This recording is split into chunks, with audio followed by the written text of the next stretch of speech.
एक महिला भक्त वृंदावन से बिहारी जी लेकर अपने घर आई और तभी बाहर से गोलू घर के अंदर आया और माँ से पूछता है कि माँ, ये कौन है? तो मैया ने बोला, ये भगवान है और ये ही हमारे मालिक हैं। अब तो घर में जब भी कोई नई चीज बनती तो सबसे पहले बिहारी जी को भोग लगता। पहले यह सब चीजें गोलू को सबसे पहले मिलती थीं।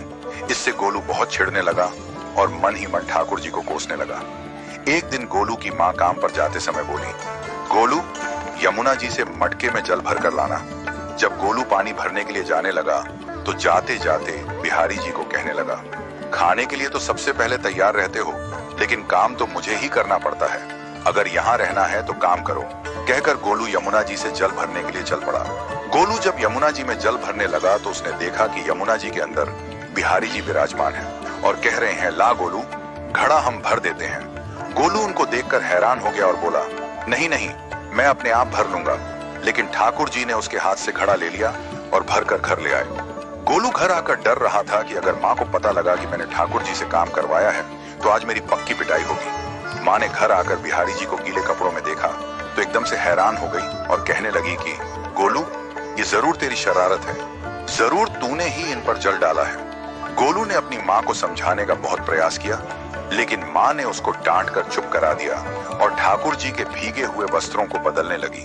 अगले दिन जब माँ ने गोलू को अनाज पिसवाने का काम दिया तो बिहारी जी फिर अनाज का कनस्तर ले आए और माँ को ठाकुर जी के वस्त्रों के ऊपर सूखा आटा पड़ा मिला। तो माँ ने फिर गोलू को डांटा कि तुझे पता नहीं कि ये हमारे भगवान हैं और तू भगवान के साथ शरारत करता है। आज तूने फिर इनके ऊपर आटा फेंका है। तो गोलू शपथ लेकर कहने लगा, नहीं माँ, मैंने कोई शरारत नहीं करी है। ये तो मेरे हाथ से गेहूं का कनस्तर लेकर खुद पिसवा कर आए हैं। गोलू की माँ आज बहुत गुस्सा हुई। अगले दिन फिर माँ बोली, बेटा गोलू, आज तुम्हारे बाबा बाहर गांव से वापस लौट आएंगे। बस आज का ही काम है, तुम जंगल से थोड़ी लकड़ियां ले आना। गोलू फिर डर गया, कहीं ठाकुर जी फिर मेरे पीछे ना आ जाएं। गोलू ने माँ को बोला कि मैं चला तो जाऊंगा, लेकिन बिहारी जी को समझा लो, वो मेरे पीछे ना आए। उसकी माँ हंसकर बोली, हाँ हाँ समझा दूंगी, तुम जाओ तो सही।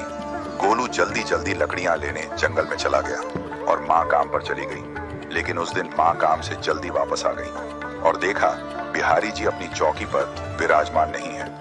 वह तो एकदम से घबरा गई कि कहीं गोलू की शरारत तो नहीं। वह भागी भागी जंगल की तरफ गई। तभी उसने देखा कि गोलू के साथ एक इंसान लकड़ियों को लेकर घर आ रहा है। गोलू की माँ ये देखकर हैरान हो गई कि ये तो बिहारी जी हैं। ये क्या हमारे भगवान हमारा काम कर रहे हैं? इसका अर्थ गोलू ठीक कह रहा था। वह जल्दी जल्दी भागकर ठाकुर जी के पास गई और लकड़ियां उनके हाथ से लेते हुए उनके चरणों में गिरकर रोती हुई बोली, हे बिहारी जी, ये आप क्या कर रहे हो?